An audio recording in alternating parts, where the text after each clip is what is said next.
madaxweyne ku-xigeenka wasiirada aad mahadsantihiin runtii farxad weyn ay noo tahay inaan shirkaan aan iskugu nimaado shirkaan oo ah shir shaqo oo runtii raacsan shirkii la isugu yimid shirkaas haddaan kelimad yar ka iraahdo runtii shakhsiyan anigu ma qabo sida loo fasiray iyo sida muxuu ahay dadku ay uga dayrinayaan inuu shirkaasu fashil yahay shirkaasu waa tilaabtii ugu horeysay oo la qaaday wada xaajoodka iyo isfahamka cudurka intaan la daaweyn horta cudurka in diagnosis lagu sameeyo ama baaritaan lagu sameeyo ayaa ugu horeysa waxaan ku kalsoonahay in arrimaha noo yaal iyo arrimaha aan ka wada shaqaynayno si saraaxo leh oo furan looga wada hadlay insha allahu tacaala waxaan hubaa in la isku soo noqon doono sababtoo ah ummadda Soomaaliyeed meel uma kala socoto dantu waa naga wada dhaxaysaa malaa'ig noo soo degaysaa uma jirto xalkeedu annaga ayuu na sugaa haddaaho ama ha soo degdego marka inta arrimaha siyaasaddu ay meel ay iska fuuli doonaan hadda shaqadii shicibka loo haayay waa inay socoto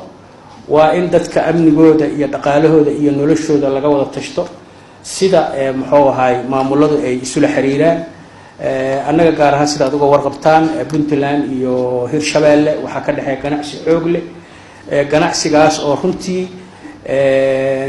wanaag badan muxuu ahay uu ka dhasho saameyn dhinaca amniga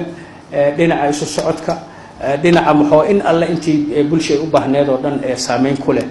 marka inaan fursadan uga faa'iideysano in arrimahaas heer wasiir muxuu ahay wasiiradu way wada shaqeeyaan wasiirada amniga wasiirada maaliyadda wasiirada cadaaladda laakiin in muxuu ahay aad loo dhaxgalo oo fursadan aan uga faa'iideysano sidoo kale Hirshabeelle iyo Koonfur Galbeed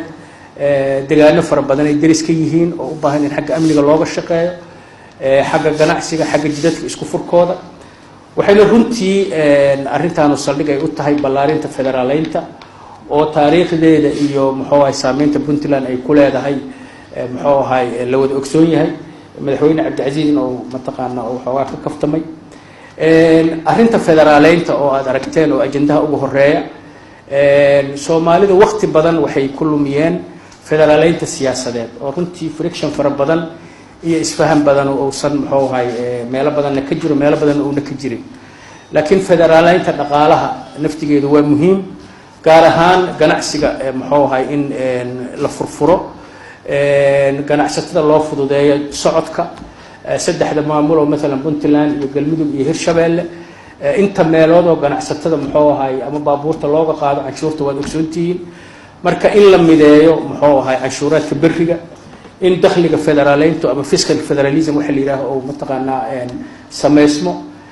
building blocks kaas la isu geeyo oo marka federalism kiisaas ku hirgalo sida aad ka warqabtaan Puntland 20 sano ayay muxuu ahay federaalka iyo dawlad dhisidda iyo hay'adda dhisidda khibrad u leedahay aadaan ugu faraxsanahay usbuucii halkan la joogay wasiirada Puntland siday u soo dhaweeyeen wasiirada digooda ah oo Hirshabeelle iyo Koonfur Galbeed iyo dabcan wasiirada maamulada kaleba oo ay soo tuseen heerka ay ka joogaan dawladnimada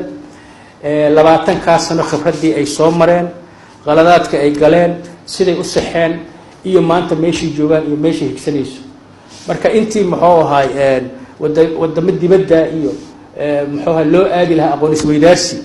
in muxuu ahay aqoon isweydaarsi annaga dhexdeena la sameeyo arrintaas runtii wasiirada aad ugu mahad celinaa hoggaanka madaxweynaha ku-xigeenka aad ugu mahadsantihiin waxaan rabaa inaan ku soo gabagabeeyo mahad celin guud oo aan rabno inaan u mahad celino madaxweynaha madaxweyne ku-xigeenka hoggaanka guud oo Puntland shicibka Puntland sida runtii ay gogol ugu noqdeen shirkan Soomaaliya oo ay isugu timid runtii wanaag badanone oo muxuu ahay oo ka dhashay wanaagaas oo macnihiisu uu yahay waxa naga hadlaysan inaan isu sheegnay waana xalin doonaa insha Allah taala way ku fiicneed in ay soo wada dhameystiranto laakiin wax walba waqtigooda ayay ku dhamaadaan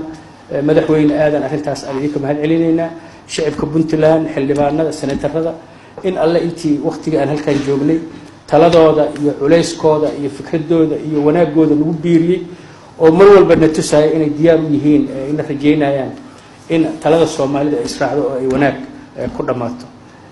waqtigan ka faa'iidaysanayna aad u mahadsantiin.